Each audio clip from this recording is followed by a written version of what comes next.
Welcome back to the Comic Binge. We are barreling forward on the next road to the release theatrically for Matt Reeves' The Batman, and you have arrived at episode 4 of A Gotham Night.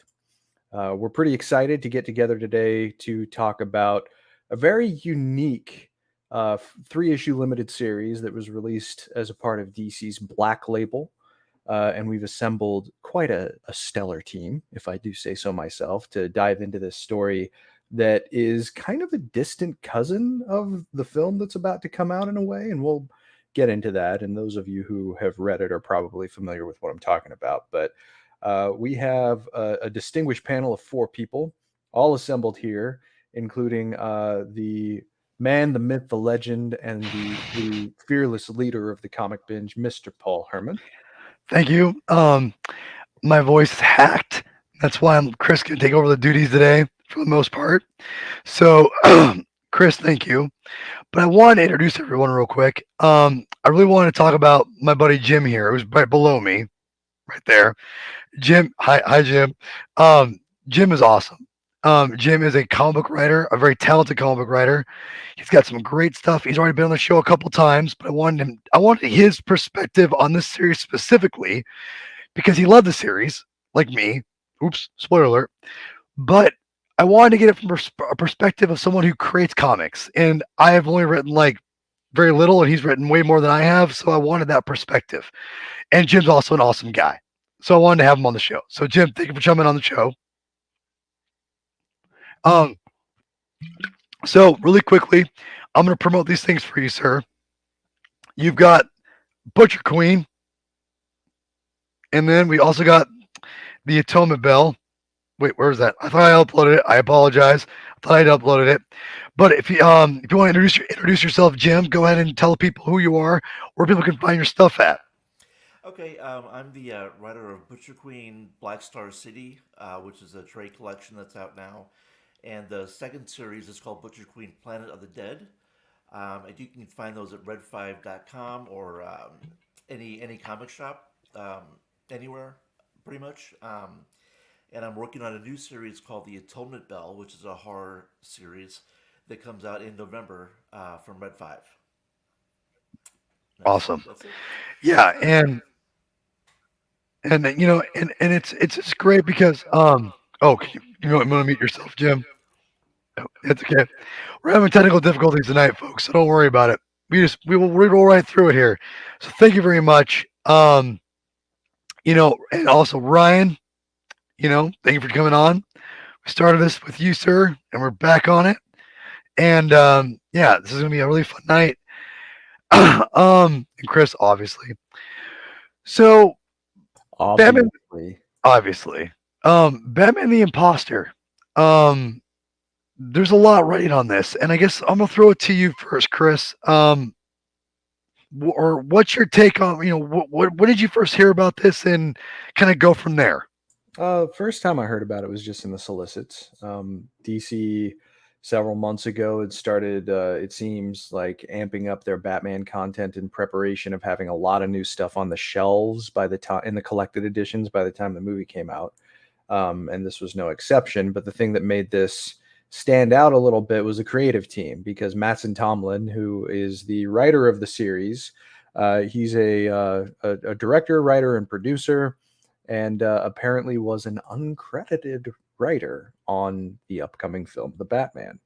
Um, but his name I had never heard of before. The name that I had heard of before was Andrea Sorrentino, because she had, or I'm sorry, he. Bleh, well, that's a thing. He I thought had I thought first I thought I was a girl at first too, and when you said yeah. that, I was right.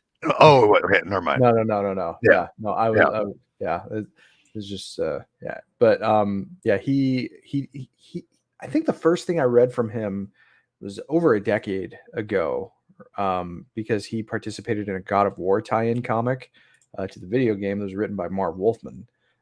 So that was a hell of a creative team. But in 2015, he went exclusive for Marvel. Did a couple of annuals during Bendis's X-Men run. He did one for All New X-Men. And he did one for Uncanny X-Men. But the thing that really caught my attention was in 2017 when he drew 4 of 10 of the main issues of Secret Empire, the story that Nick Spencer used to culminate his Captain America run, which I was extremely critical of at the time, and now I feel completely differently about it. And Sorrentino's work, it just has this shockingly gritty quality to it that is, I don't know, it's weird to describe, that it's almost like a nightmare. The way that that shadows are rendered, in particular on people's faces, the dimensions of people's faces all feel very real. The emotional conveyance of the characters all come through extraordinarily clearly, I thought. So when I saw his name on this series, contributing to Batman, my favorite character in fiction, I knew that it was something that I would have to dive into. Reading the series, I waited until it was complete before I read it. It wasn't. I knew that I was going to get impatient, so I just decided to.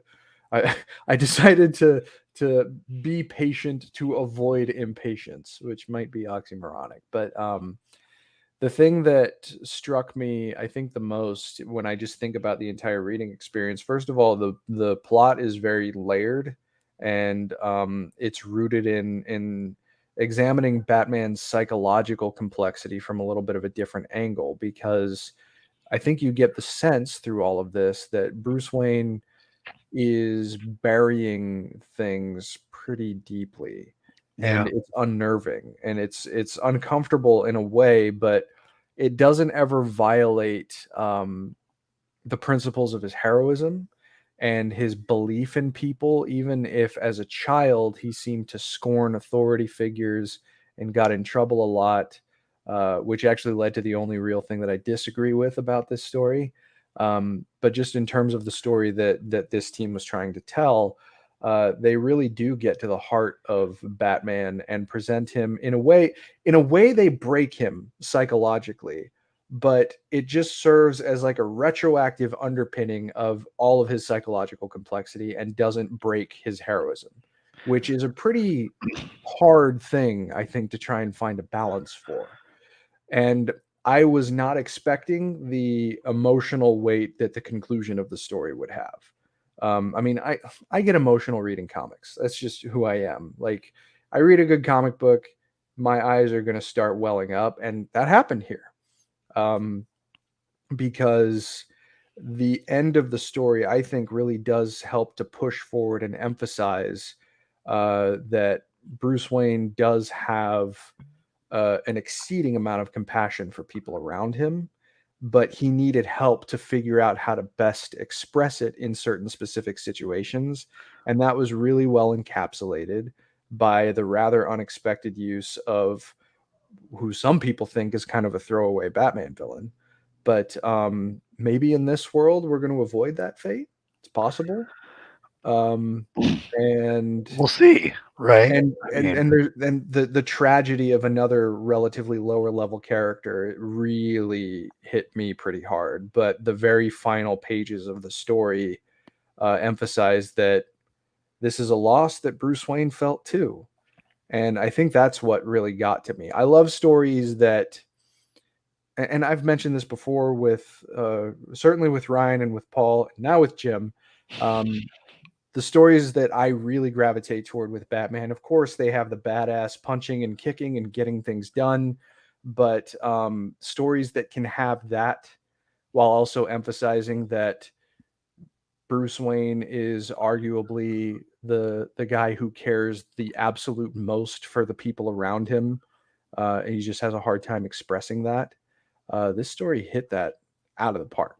So I was really, really impressed. I Sorrentino, I got to know mainly from Gideon Falls, and which is phenomenal by Jeff Lemire, and it's his layouts are incredible.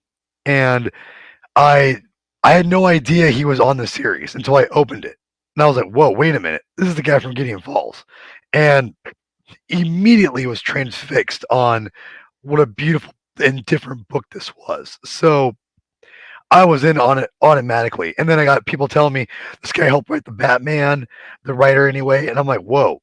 So I was all in immediately. And I was very intrigued. Ryan, this book kind of, going into it, what was your feelings? Kind of, because you're obviously hyped for this movie. Yeah. Were you even more anticipated? Did you anticipate this story more because of that, of the connection with the writer going into it? Yeah, I did. I found out about this from the writer as soon as, like, really early on when the Batman, I think it was before it was even filmed, when it was first known that Mattson Tomlin was, like, involved in helping write the screenplay. I think a lot of us that are like follow the Batman stuff pretty closely. I followed him as soon as we knew that he was a guy to be involved with, and I turned like notifications on. But then so he like so yeah, like he's actually a really good follow on Twitter, and he's definitely like it's been interesting to track his career since his involvement with the Batman, because he's been involved in tons of stuff, and he's done pitches for things, and um he's going to be involved in some really interesting other franchise type stuff coming up soon.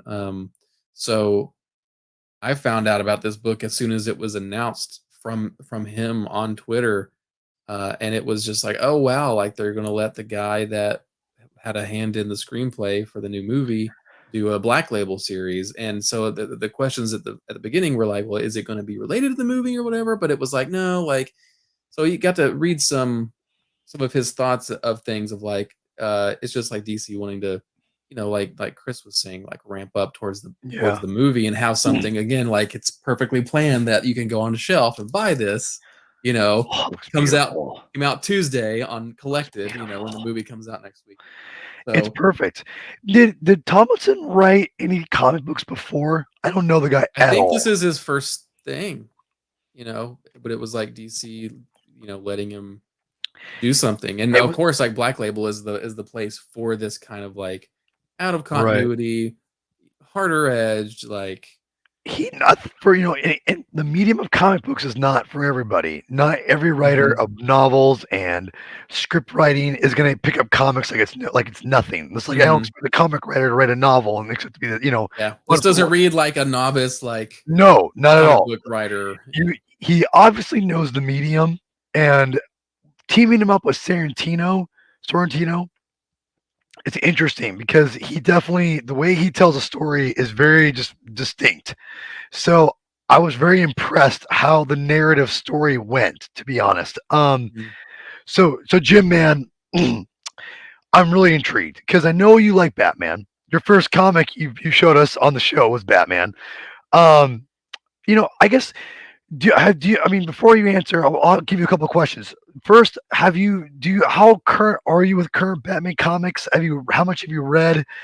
And if you haven't read as many recent Batman comic books, does this book make you want to read more, just in general? And your general thoughts about the movie coming out. I gave you a lot, but um, go ahead. Here I am. Oh, yeah, Yeah, I've been a long time reader of Detective Comics. I've always liked that series.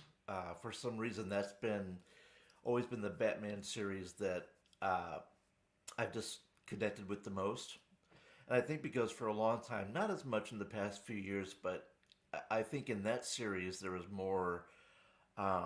There was the fighting, the cool kicking and punching stuff, but there was also a lot of analytical work and detective work that he would do. You would see a lot more of that. Um, I loved Batman Imposter, and I think for me, one of the reasons why I liked it so much, two things, is because the artist. It very much reminded me of sort of a film noir vibe. There was a lot of like with the use of shadows and everything else. It was very much like a German expressionism going on with the deep shadows, and it was like the early like pre-code Universal horror films and things of that nature. It just adds so much to the story that it enhances everything that's going on. And My favorite parts of the book probably are the therapy sessions. I generally found them fascinating. Um, the character of Leslie Tompkins, I thought she was great because she knows all of Bruce's secrets. Um, she's There's a touch of frustration with her and how she speaks with Bruce, but there's also a lot of love and patience that is happening there. And I think he really did a good job of layering those things. I mean, that's such a difficult thing to do. And I think that she says repeatedly, I could go to the police and tell them who you are, you know, but she doesn't really hold it over him like she's threatening him. She wants him to start opening those doors to helping him figure things out, so he could be essentially the best Batman he can be, because he's not going to stop. And I think she knows that. She's very aware of that. So she's doing her best to guide him and find himself and find the best way for him to connect with his chosen uh, line of work. And what was interesting to me too was that the therapy scenes were so intense that when it shifted to the action stuff, it was very smooth. It wasn't shocking, and the action stuff is great. But I thought it was really uh, fascinating how the intellectual stuff, the therapy conversations were so intense that when we transitioned to those action sequences, that it all worked together. It was a very delicate dance, that they pulled off so well. And so, what was your take on like the movie coming out? I'm curious, really quick. I don't know anything about it because, like Ryan, I've really been working hard to avoid spoilers. Um, but I was really thrilled with Pattinson's casting. Uh, I've seen him in a ton of movies, and like Cosmopolis, if you guys have ever seen that, he's amazing in that. And I knew he would be a really good Batman, especially this stage in Batman's career. Um, Love Matt Reeves' work, and all that I can say is I cannot wait to see it 3 or 4 times in the Right, theater. So right on. So, I'll I want to talk about right now, really quick. Kind of piggybacking off of what Jim said was I the counseling stuff was really interesting because there's a point where Bruce and I've tried, I'm trying to stay light spoilers, obviously, as we all do on the shows. One of my favorite parts of the book, I forgot in rereading it again. There's that part where he's talking to Tompkins, and he tells her tonight. Or hold on, I'll really quickly. What did he say? It's really beautiful. I love it.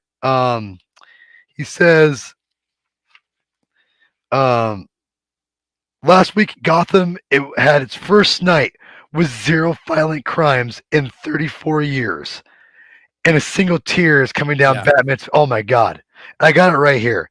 It is. It is one of my maybe. Well, that's not it. It's maybe one of my favorite uh like things from this whole. yeah.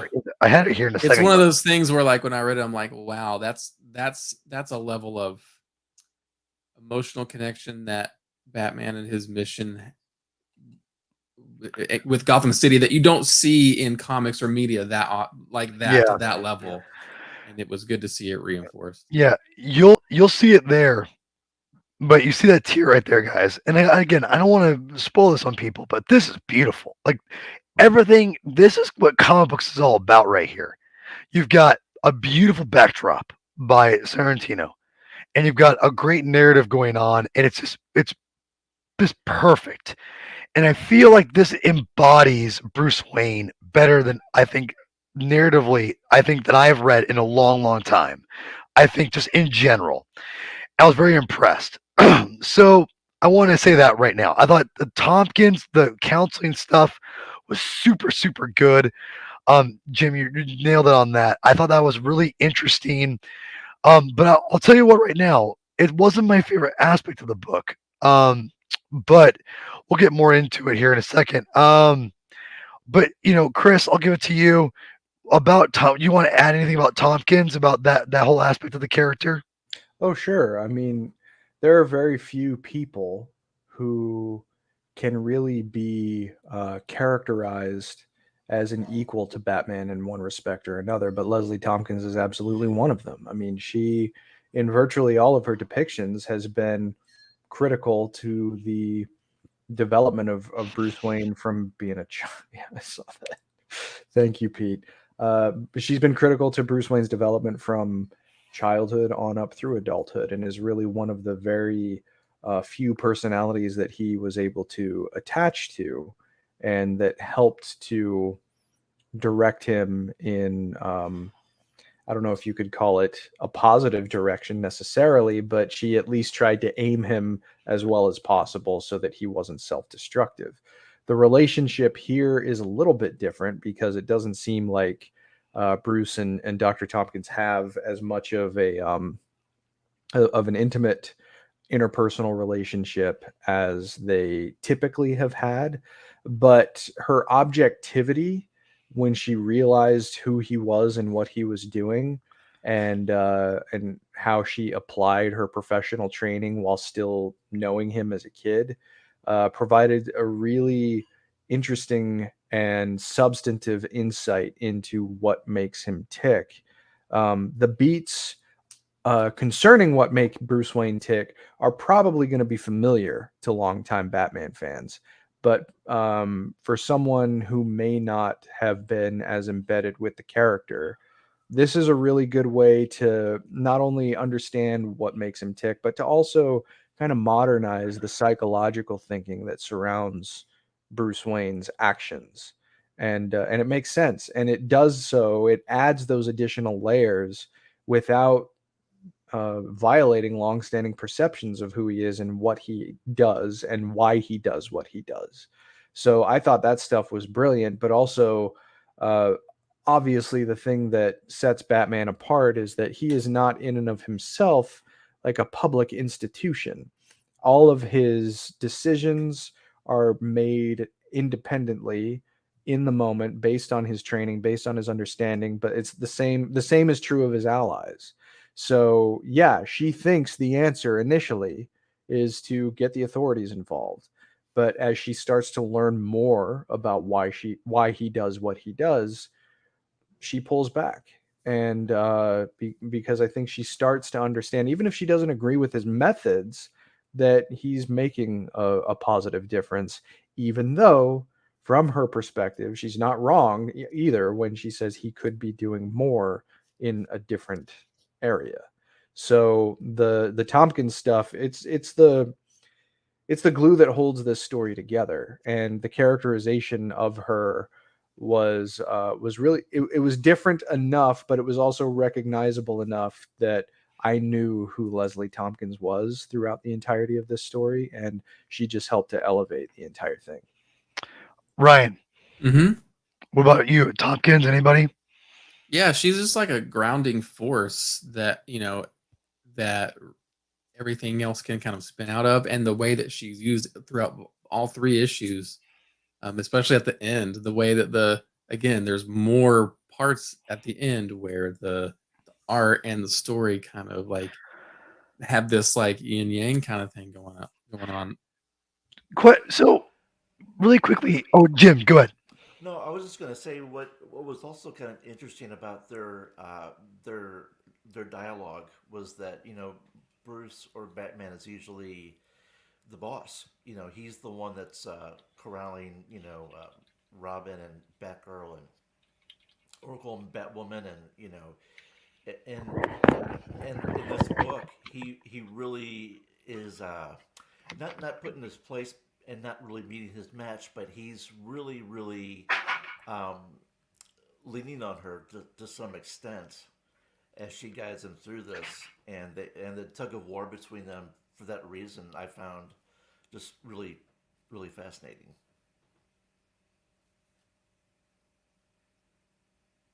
What did you guys do to Paul? Wasn't me. I didn't do it. Ryan, what's going on? Well, kind of jumping off of just the dynamic that she brings into the fold. I mean, I think that the scene that is displayed right now is a critical component of the understanding of, um, he's not just out there beating people within an inch of their lives. He is focused on the bigger picture, and she wasn't sure of that really until he started talking to her until she basically forced him to start talking to her on a regular basis.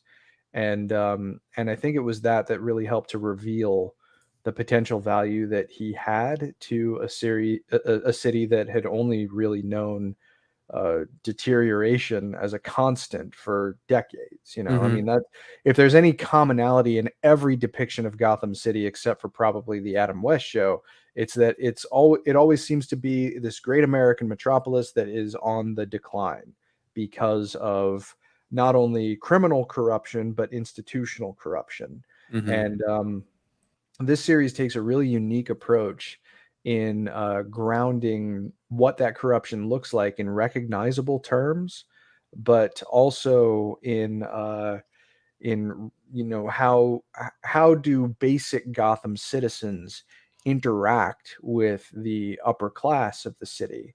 And Detective Wong starts to wonder, if Batman is starting to rock the boat of the richest among us, then how are they going to Mm-hmm. retaliate? Because they're the ones who have the resources to. And little does she know that are arguably the most prominent member of Gotham's oligarchy, the top 1% of Gotham, is the one who is taking it to these forces of corruption.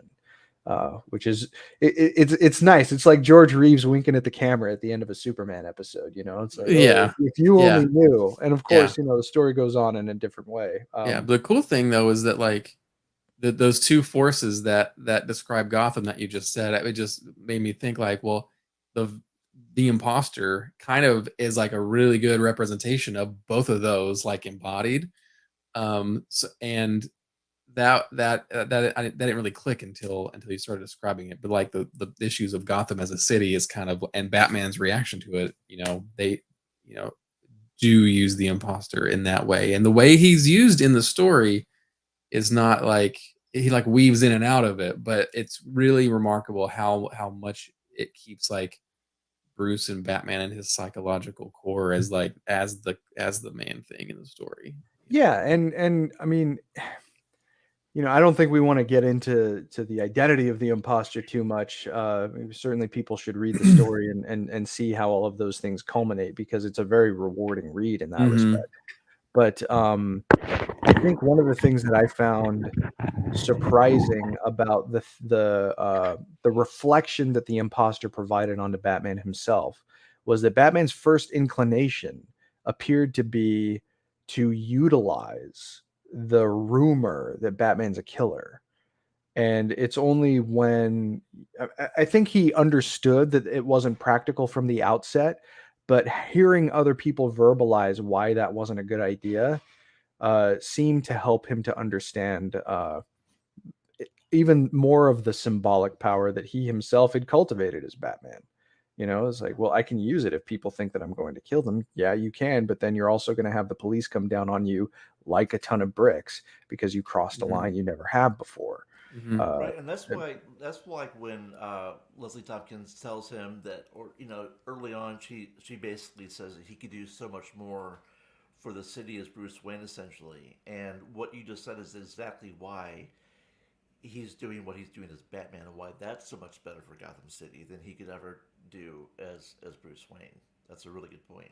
yeah, and I think all of you guys would probably agree that the ultimate Batman, the Batman at his peak and at his prime, the Batman of the DC universe, basically, he approaches the problems present in Gotham City effectively from both of those arenas. Hmm. But because he's so defined in these early days by his rage, which is another centerpiece of this story that I was really happy to see, and And actually, of the like, movie, the new movie. right, Yeah. yeah. I mean, really, any year two, year three story pre Hmm. Robin is going to Hmm. be. It should be defined by that. So the fact that this story decided to push that forward, I found really interesting. Also because it aims to provide a resolution to that rage. You know, Uh, Yeah. You know what I thought reading this? It really, to me, it feels like a good, a distant cousin to the movie, but also feels it could fit right after year one. That's what I felt going in, reading it, multiple times now, because I love year one, but despite what Chris thinks. But I just don't think you like it enough. That's the maybe problem. I don't know, but I love year one. But It feels like a spiritual kind of successor it in a way. Like it's a distant, like it cut from the feels, same cloth kind of thing. yeah, it doesn't feel like it's too, like they're too far away from each other. Maybe Bruce is a little more driven in year one. He's a little more put together than, psychologically, but I feel like they could go hand in hand a little bit. This for me anyway. That's the thing about what I love about this story is that we're getting, year one presented us a different idea of mobsters and with and other villains and characters, whereas this brings us not just the mobsters but like the world of Gotham. So you have the corporations. One thing I loved what Tomlinson did was, what does Batman mean for business? Not just like criminal business, but like business in general. And I thought that was really interesting. Like, what does Batman have on the what is his economic impact on Gotham? That is fascinating. And I don't know, and correct me guys, you Batman freaks, if I'm wrong here, but that felt like an untapped resource of storytelling that Tomlinson may have kind of hit on a little bit here. Um, I want to get your guys' thoughts on that in a second, but I really like the idea that there was not just the criminal aspect, but there was a social, economic aspect to Batman that was happening that was really, really interesting. So, I'll get your guys' takes on that. Go ahead. I was just going to say that I don't recall that ever being dealt with before in any of the series. I'm sure that it has, but in this one, it was very specific, and it dealt, because of that, it kind of dealt into um, classism, upper class and lower class, and how his approach affects all those levels. And for a three-issue series, I thought it handled it so well. It was so Yeah, well paced, and interesting. That's all I got. Chris or Ryan.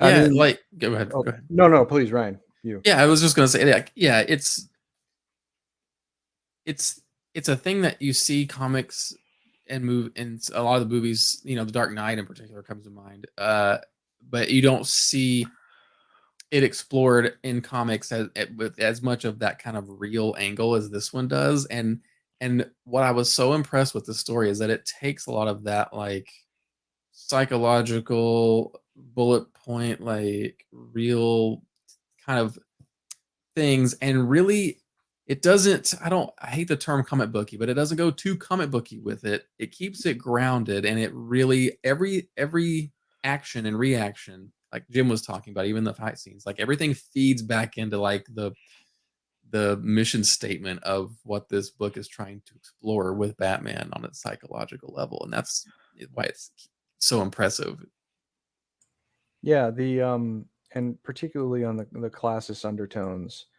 I think it was Otis that made me feel those most acutely. Um, it was just like that part of the story was heartbreaking, and I don't want to get into the detailed specifics of what that entails, but it made me think of noted political philosopher Thomas Hobbes, who I don't like all that much, but he did say something that is a pretty famous quote where he described the life of man as solitary, poor, nasty, brutish, and short. And that is the reality for people who are uh, who might live in society in which there's no upward mobility, in which there's no opportunity given to them so that they could advance their quality of life and their standard of living. And that was kind of exemplified by Otis in this story. and the ultimate resolution of that side of things, it got me quite a bit. But by the end of the story, I also felt strangely hopeful about it and what it said about Bruce's expanded understanding of the depths of suffering in Gotham and how he might be uniquely positioned both as a vigilante and as a philanthropist to really alleviate suffering on levels that he couldn't have possibly imagined if he just decided to go to war. So, expanding the canvas by which Batman operates is always something that I'm going to find value in. I think for most Batman the Animated Series fans, New Batman Adventures episode Old Wounds comes to mind, Mm-hmm. um, because there's a very similar kind of expansion of understanding that Dick Grayson has to go through so that he sees all of the different fronts that Batman is fighting the war on. He's fighting the crime in the streets, he's fighting existential threats from supervillains, and he's fighting to try and give people who may not have had chances before a fair shot. And Yeah. he's the only one who can do all of those things. And this story, in its own way, pushes that forward in a way that, Yeah. frankly, is beautiful. And Yeah, the So, way oh, I'm sorry. yeah, the way that Batman's allies kind of form in the story was really impressive and unexpected. You know, you mainly you have you have Leslie Tompkins and you have Blair Wong, and I Whoa. was blown away by Blair Wong as a character. You Hold know, that the way hold that that thought. Hold that thought. But go on. okay, Go on. yeah. So like, but like, I'll leave her there. Yeah. But Thank you. because this is a story where it's kind of shades a little bit of stuff like the Jeff Johns Earth one, where it's like, oh, it's it's a it's not a remix. Like those are It's a more of a remix. remix It's feeling, a remix. but it's Yeah. like don't expect normal things like canon things to play out the way you think. So in this story, you have like Alfred's kind of out of the picture. Bruce is doing all this stuff by Gordon himself, too. and Gordon too, exactly. Yeah. So like and this is a Batman that's doesn't have that is just focused on the Batman half of it. Wayne Enterprises is still under construction and all this other stuff. So and he's got the money, but he doesn't have as much as like the regular canon, like DC universe Batman would have. So and you see him like I love the tech. Even the tech is sprinkled in, and it's smart the way it's done. Where he's got Yeah. like zip lines through the city, I and it's love only that. later through that, like he's cutting the zip line, so I need a way to get my zip line back up. So that's kind of why he develops the grapple gun, the grapple launcher, and stuff like that. So Go ahead, Jim. yeah, Yeah, I was just gonna say, hearing you guys talk about this, back to the the classism, I was thinking about there's a Batman book called Batman Noel. Are you guys familiar with that? I haven't read it yet. A It's one plus. of my favorites. I usually read it every year around the holidays. Yeah. It really goes to what you guys are saying about what how he has to connect as uh, a wealthy man, part of the 1% essentially, to people who are sort of scrounging day to day.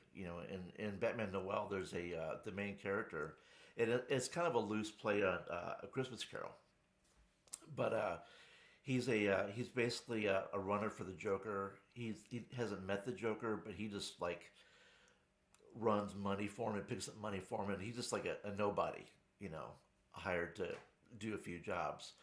And throughout the book, Batman has to learn to understand that his struggles are his own and they're real. And in order to help people like that and defend people like that, he's got to understand people like that. And I think some of that is part of what makes Imposter so good as well. You know. One thing about that I really loved about excuse me, um, I loved about all those things like the zip lines and how like the motorcycles. The one thing I'll say about Alfred, Gordon, and all that, and maybe I'm looking at it very differently than everybody else, is that I felt like those weren't off limits either. Maybe Alfred more, but I felt like Gordon like the money and that aspect too, Ryan. I felt like those are things you could still build up for. Oh Um, yeah, you yeah. know, so And I which think it and it gives the story like this story doesn't. I thought this would be like a one and done thing. I mean, it feels like there's definitely room for oh more. yeah. Well, let me get into that. So you touched on something right. I knew someone was going to before I did. Um, One thing I was not expecting in this book. Now, now, mind you, everyone, it's only 3 comics. This is like not, it's not. This is a good chunk of stuff, but this is not like 300 pages. you know, and Tomlinson does a phenomenal job of doing a lot in a little. He I think that's the screenwriter coming out at him. yeah, right. He does a lot with a little. Now, one of the things he did, and it's interesting because again, I'm not like a guy who reads Batman on a monthly basis, but I've read a lot of Batman comics in my day, and I've read a lot of his, stories here or there.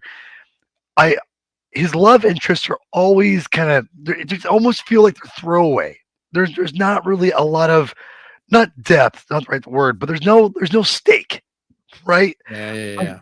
there's nothing that like when Catwoman and Batman are together, I'm not maybe I think could work, but in the end, it's not like me Lois Lane or Mary Jane, you know.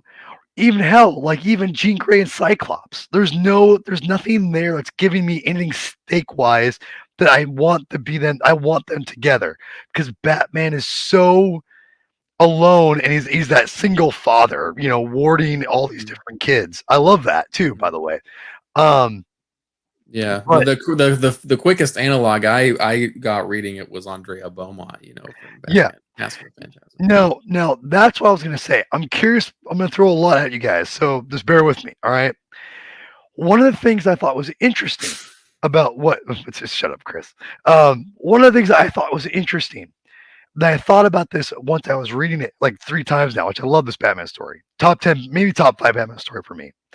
Imposter. And when I read it this couple days ago, it cemented to me and it reminded me that I think I like all of Batman's love interest outside of the mainstream comic books, like of the ongoings. And one of the Mhm. things I thought about that was, okay, why is that? And obviously the stakes are a little more real in this smaller universe, but I don't think his love interests have always been that interesting. I say all that because when I'm reading this story, I think Blair Wong is by far That was an the, odd panel. the best love interest I've ever read. Even Mask of the Phantasm, in my opinion. Hey, Well, you she apologize to certainly Silver St. Cloud right now. No, no, I will for not. for s- for a I she just gets introduced in this one story like I don't know like it's just like Batman, like Batman falls in love with her really fast because at first I'm like, oh yeah, he's just using her, and then he's like, oh no, he's serious about this. I'm like, Now, whoa. and really So quick, I'll wrap up my thoughts here really quick. But yes, exactly, Ryan. Like as a reader, I'm like Bruce Wayne. I fall in love with her immediately. The way Tomlinson creates this character, there's something really interesting about her because she takes her job seriously. I love how he establishes her with the corporation, the corporate guy, Wessler, I think his name was. And and she just is she stands her ground. She's not overplaying it. She's not underplaying it. She's just like this. And there's something really interesting about someone who plays it like this because Bruce Wayne plays it like this, but he's not like this. He's just like he's one or the other. She seems like more steady than he is. Even if throughout everything, she's very like just focused, and it's very much Bruce Wayne, but in a different way. It's very fascinating. yeah, I was worried. I was like, please don't be the imposter. Please don't be No, the right, no, imposter. right. And so I love, and again, a little spoiler word here. I love how he uses her at first, but I also love how Bruce Wayne through the manipulation of like, well, I don't really not gonna really care about her. I'm just gonna use her.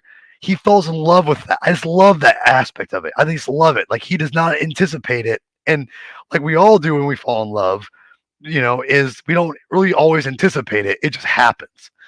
And just it's the way it's written is just beautiful. And I'll throw it to you guys, whoever wants to go with it first. But I think Blair Wong is by far one of the best, the best Batman love interest ever. And I think she needs to be put into You- modern continuity right away. You need to apologize to Linda Page and No. Vanessa Fairchild, No, Sasha Bordeaux, and no, Julia Pennyworth, and no, Jezebel Jed, and No. Silver Snake Cloud, and Kathy Kane, and Vicky Vale, and Kathleen Julie Madison. Kane. God. No. I mean, I think you make a compelling point because, well, when we think of the ultimate romantic entanglement that Batman has had, I think it's natural for all of us to go to Selena Kyle.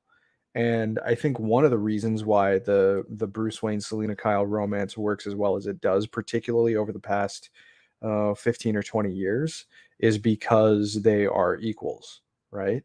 There are very few people who can truly understand all sides of Bruce Wayne and who can give just as good as they get, and challenge him in ways that actually make him think and that that provoke him into different kinds of reactions and break through his very, very stoic exterior. Um, so in this respect, Detective Wong is very well set up to be a foil for Bruce Wayne, and it goes to a whole other level than he typically gets to. And maybe part of that is because in this story he's a little bit younger. So maybe he's not as closed off to the possibilities of that.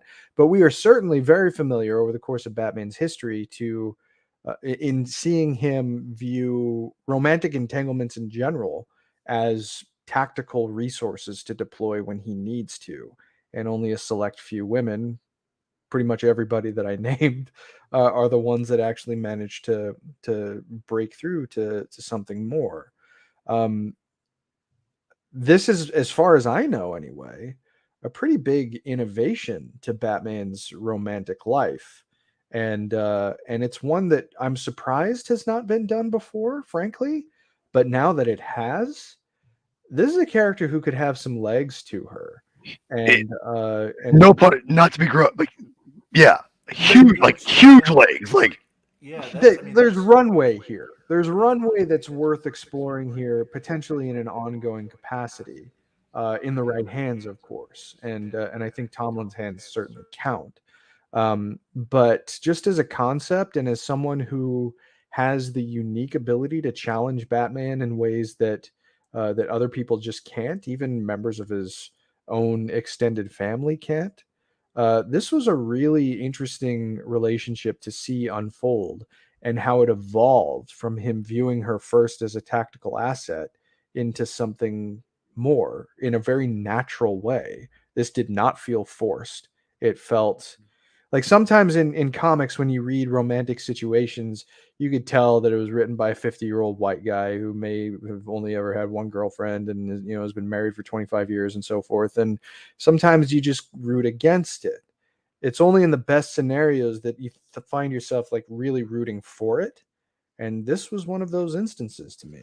Yeah, I mean, that character was one of the reasons why by the time it ended, I really was hoping it would continue. Like there was going to be a whole second thing to it, you know.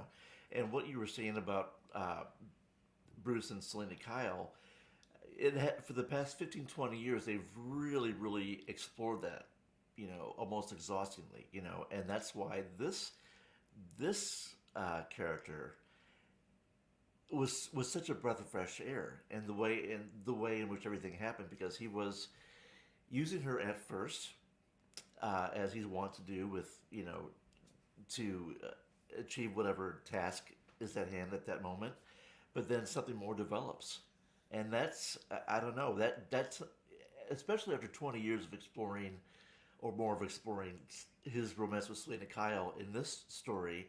It was just so remarkably fresh, Yeah. like a new perspective on the whole thing.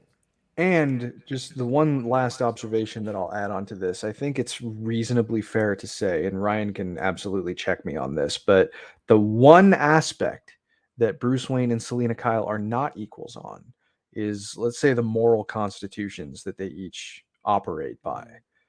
And that's not the case here. Like, she is all there and is arguably, at least at the beginning of the story, potentially more morally conscious of the reverberative actions of Batman than Batman himself.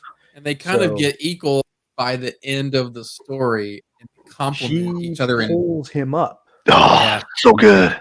Yeah.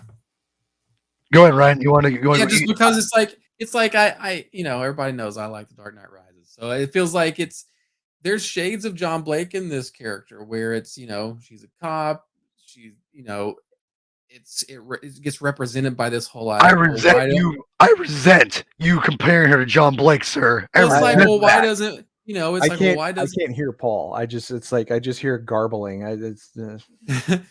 yeah, but it's just like she's a cop. What she gets to explore these psychological things. Why doesn't he just be a cop and this kind of stuff? But yeah, the connection that they have is so well done, and I love how they both confront each other in really explicit points throughout the story, where it's like, okay, like I don't want to spoil too much, but there's things that decisions have to be made at lots of different points, and the outcomes of those, are very interesting.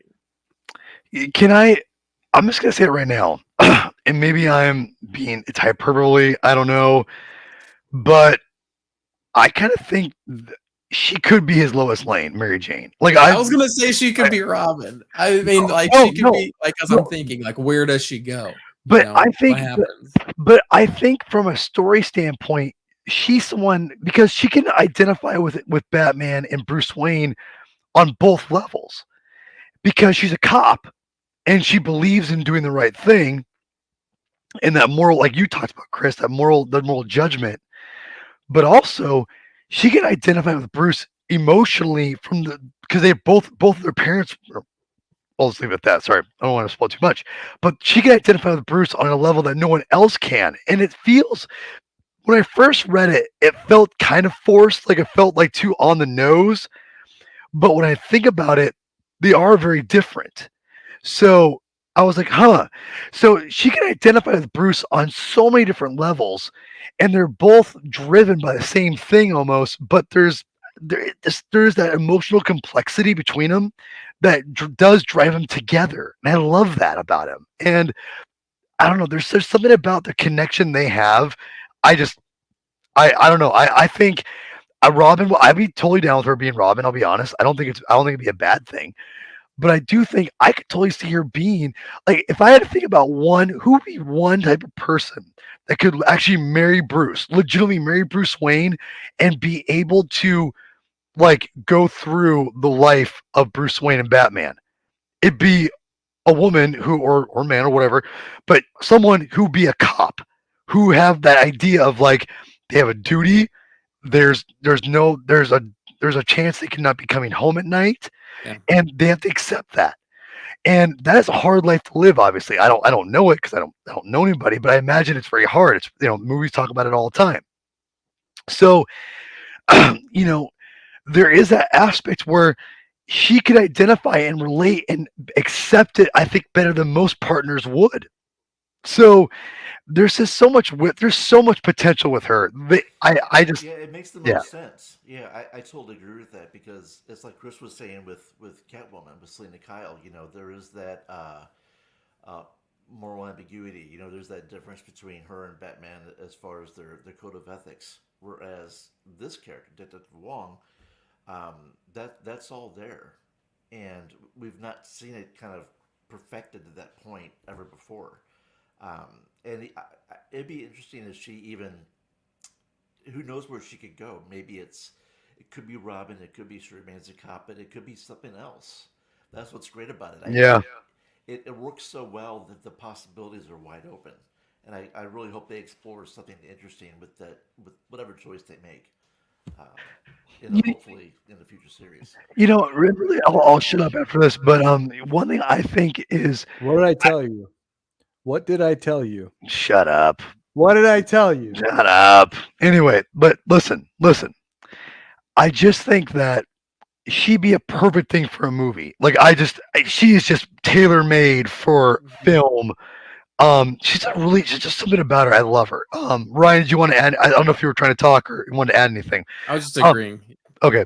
Um, so, Well, but really, hold on. Before we get out, I do want to just get your all your guys' nitpicks ready because that's the next where I want to go. But Chris, finish us up with no, this topic. I wanted to use it to segue into a nitpick. Um, Okay. Well, perfect. Nitpicks. yeah, nitpicks.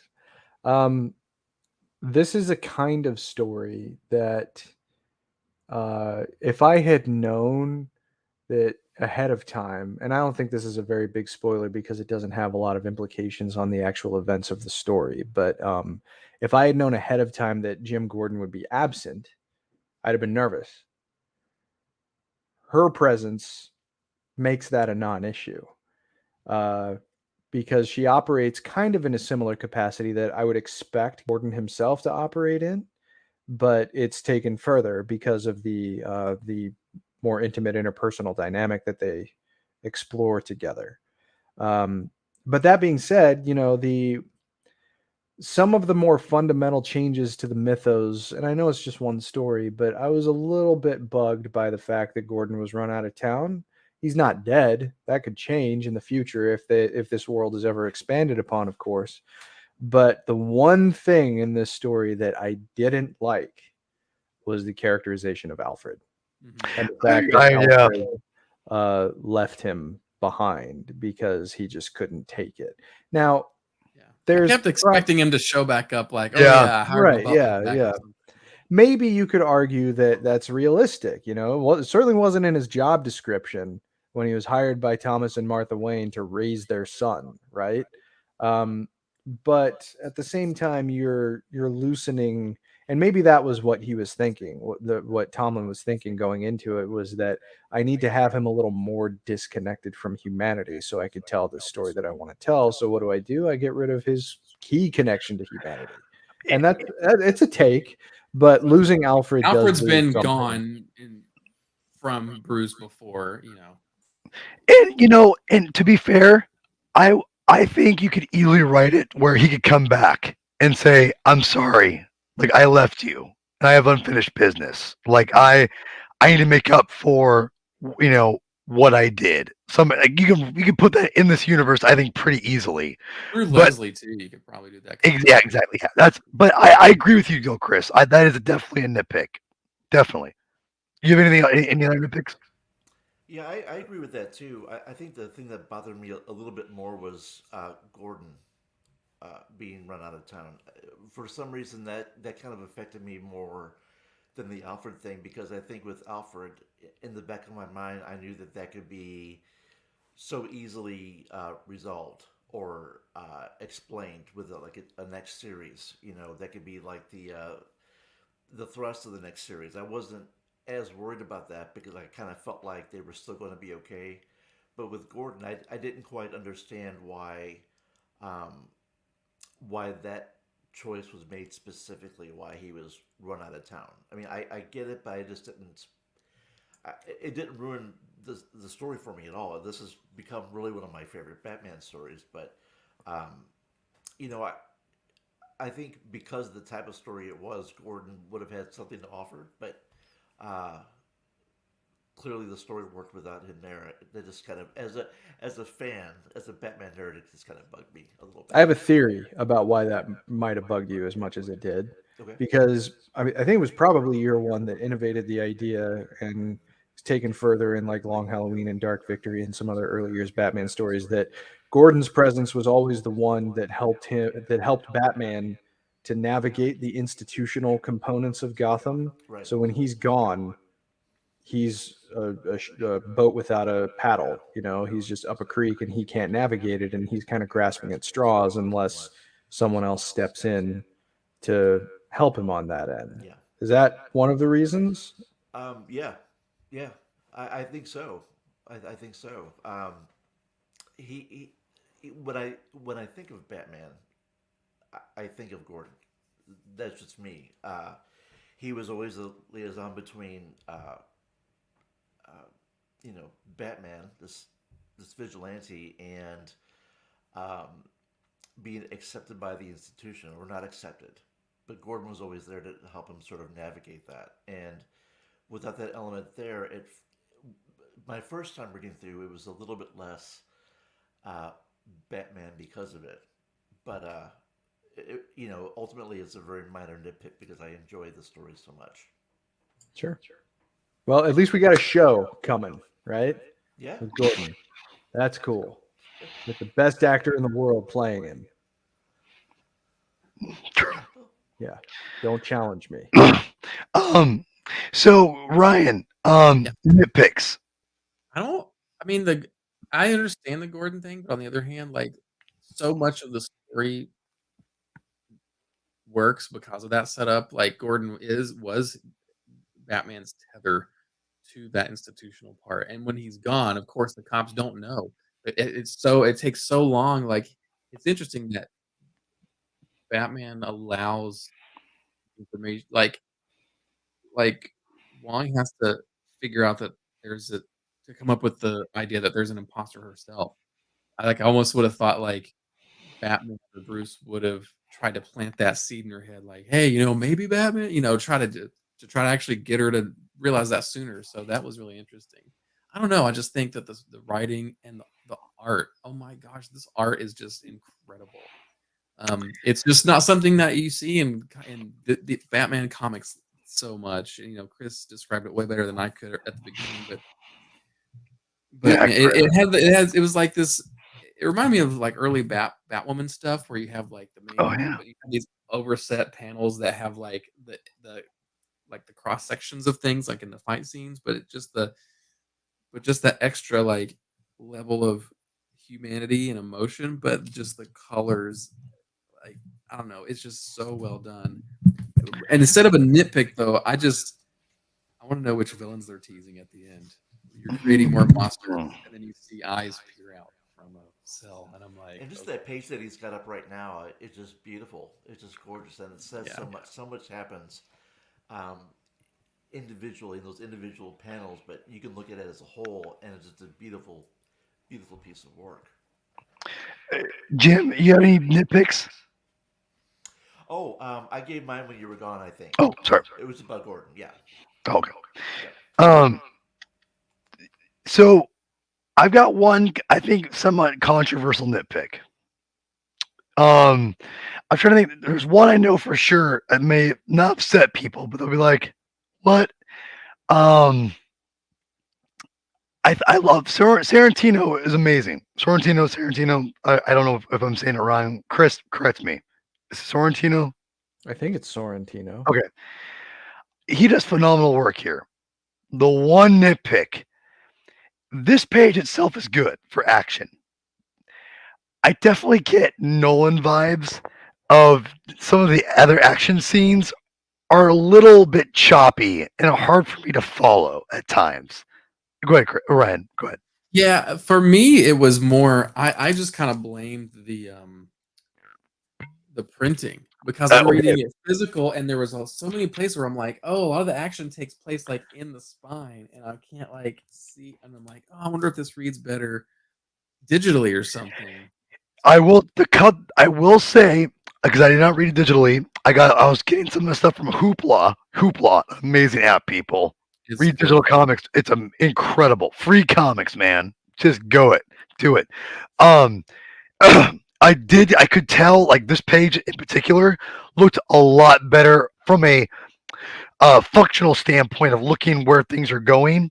Mm. I will say from the page, it's really dark, and that's the one other nitpick. It's even though I think it's beautiful, and I think the physical will always be better than the digital for the most part. For following the action specifically for Sorrentino, I did feel that it was hard to follow sometimes from the action standpoint. This is good, but from the like this looks better on digital than on the actual physical page. And there were other times where I'm like, what is going on? It was just really kind of hard to kind of get a feel for it. And I'm not sure I've read enough of Sorrentino stuff from an action standpoint because I was reading Gideon Falls which is incredible, and it's not action heavy, but he is makes it always interesting to read. Um, this is a little more action heavy, and it just wasn't as strong. So, Jim, I was curious. You're kind of agreeing there. I know you love his art like I do.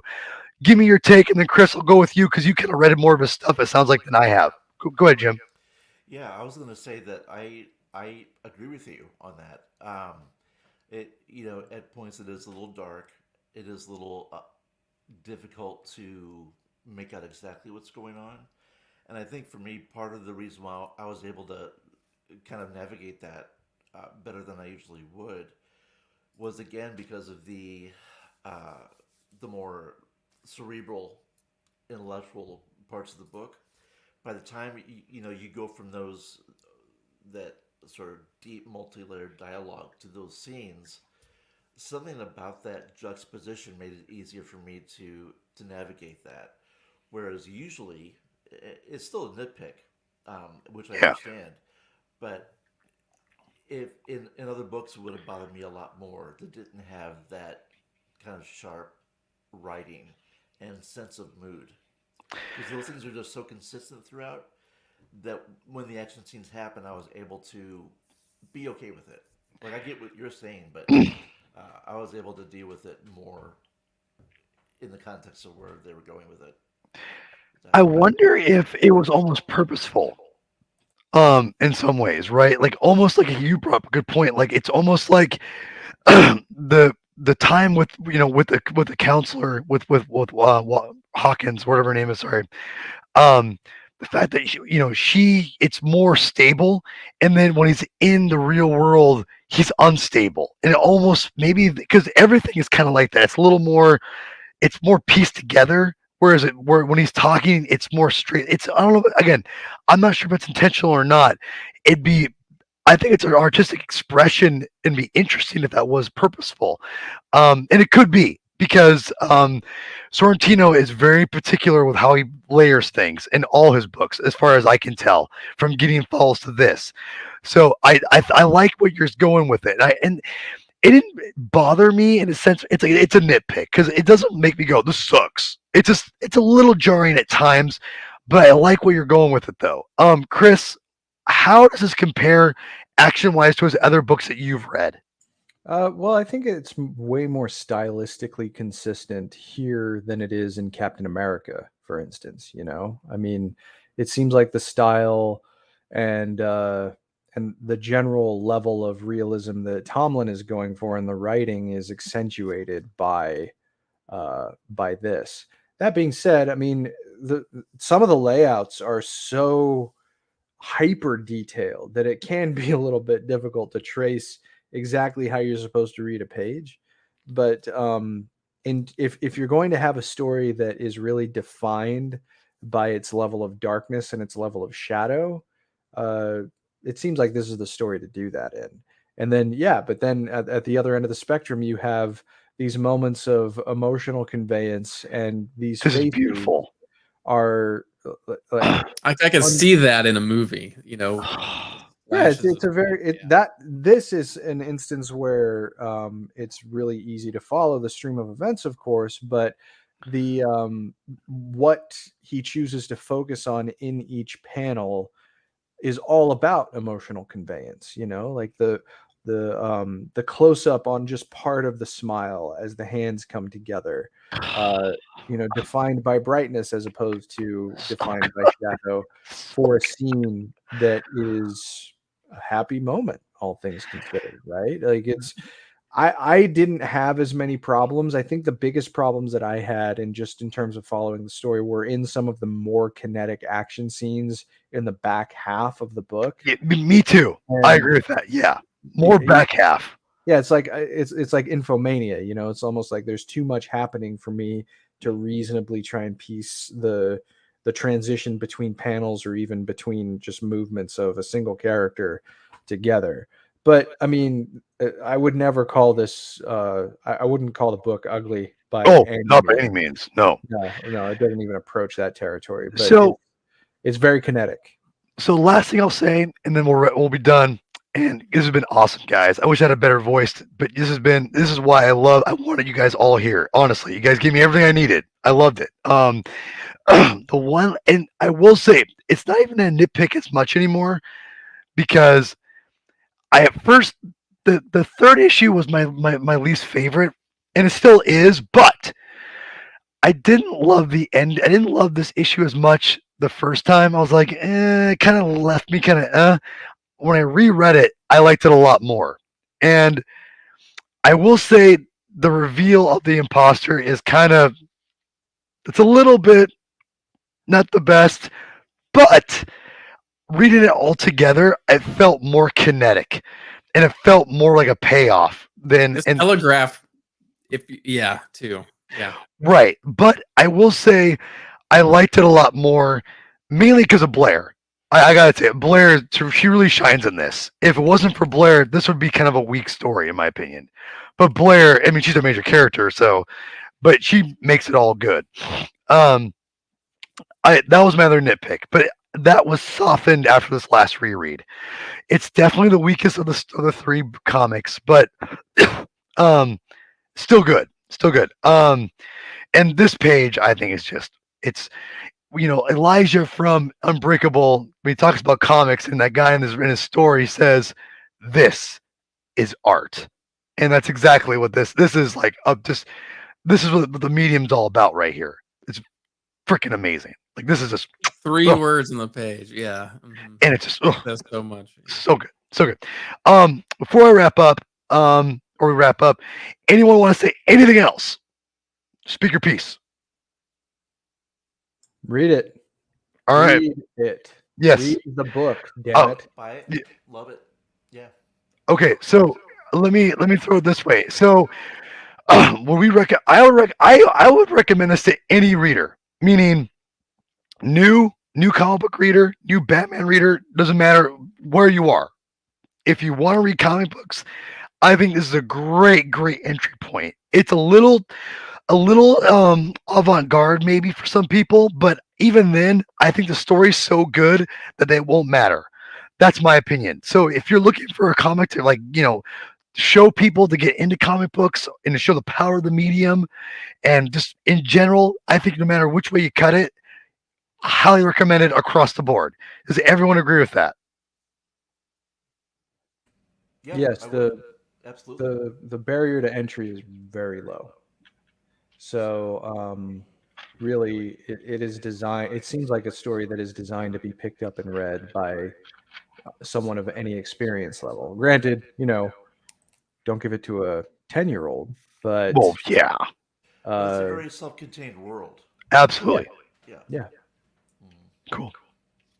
Ryan, do you want to add anything? Yeah. Yeah, I agree. Like I listen to a lot of people talk back in the day of like, oh yeah, what do you give people that don't read comics or haven't read comics or maybe like, what's this comic book thing about? That book used to be The Dark Knight Returns, or Watchmen. something. Yeah. Watchmen and Dark Knight Returns. But I think this is like way more accessible than those.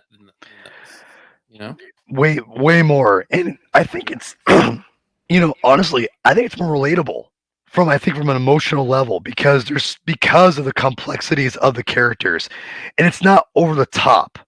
At times. There's a few things here I think I could do on nitpicks, but it's kind of spoilery. But like they don't make me go whatever. I love this book. It's amazing. Buy it, read it. It is gonna if you're hyped for Batman, you gotta read it. So guys, we fought through technical difficulties. My raspy voice. It's been a great time, Jim. I want to have you on more, man. I need Love it. I love talking to you guys. I need to get you on a mic. I need to get you a mic. I can get you something because you got too good of insight. It's too good. Thanks, man. Thanks for having me on. It was awesome talking to you guys about my favorite character. Well, now we have a Gotham Night series going on. A regular series will going on, forever as long as the comic book exists. You will be on, and you can talk about stuff. So anytime you have Great. a Batman story you want to talk about, just holler at me. We'll get you on, and obviously I'll get you on for other things too. So, Awesome. Thanks. yeah, of course. Jim, where can people find your stuff? Pimp your stuff out, my friend. Yeah, you can find it at Butcher Queen, Black Star City, and Butcher Queen, Planet of the Dead on red5comics.com or uh, Amazon. Uh, you can find it on globalcomics.com, um, and Barnes and Noble, just places like that, comic shops. Yeah. Awesome. Ryan. Yeah, just follow me on Twitter at SMB_Ryan. The Super Mario Brothers Movie Archive on Twitter at SMB Movie, and all the cool stuff on Batman on Film. If you just follow like BatPod Network, that's the podcast network where you can get updates for the Batman on Film podcast and the Batman Book Club and Straight Outta Gotham and all the cool shows we have going on Awesome. over there. Thank you for we still have one more week. Maybe it may not be next week. I'm not sure when I'll do it, but we got movies out next week. well, right. But we still gotta do Ego. So don't worry. I'll probably get Tim Gerasi, I think, will be joining us for that one. So which will be a lot of fun. So that will be probably the next episode we do for Gotham Night. So yeah, so don't worry, we're not done with you yet, sir. Well, not obviously ever, but you know what I mean. We got one more we have to do together soon, post movie, especially after we watch the movie, right? So yeah, So Chris, sir, where can people find your crap at? At Chris Clow on Twitter, CHRISCLOW, and I just started a Substack called Building a Better Nerd. And the first bit of it that came out was a review of Sony Pictures and PlayStation Productions Uncharted. Wanted to like it more.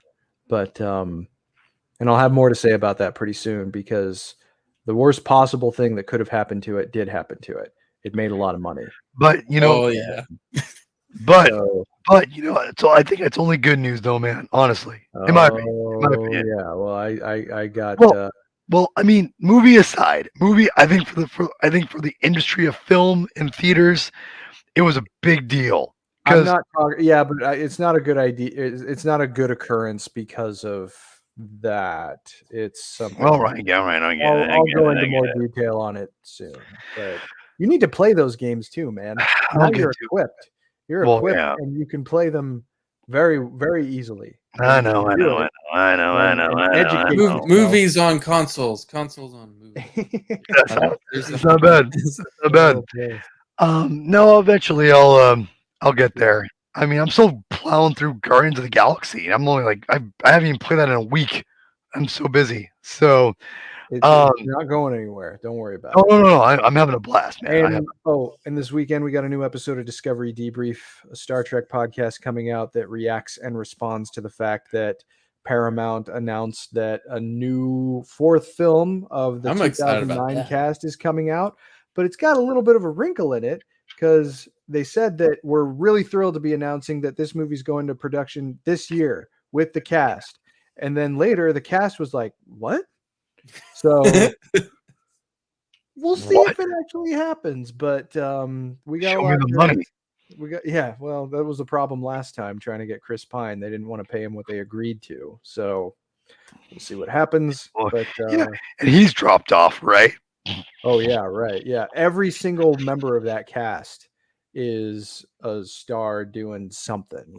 Carl Urban's on The Boys now. Chris Pine is Chris Pine. Zoe Saldana is Zoe Saldana.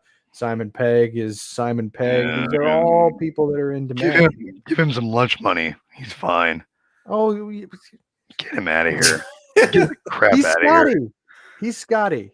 Shut up. Anyway, all right. Star Trek. Yeah, Star Trek. I'm gonna be really quick.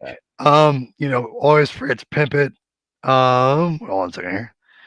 Please go check out Space Demons. It's on Webtoons. I keep forgetting to pimp it. Antonio's Hard at Work at Part 2. I got one page back. It looks incredible. I've got more stuff hopefully coming.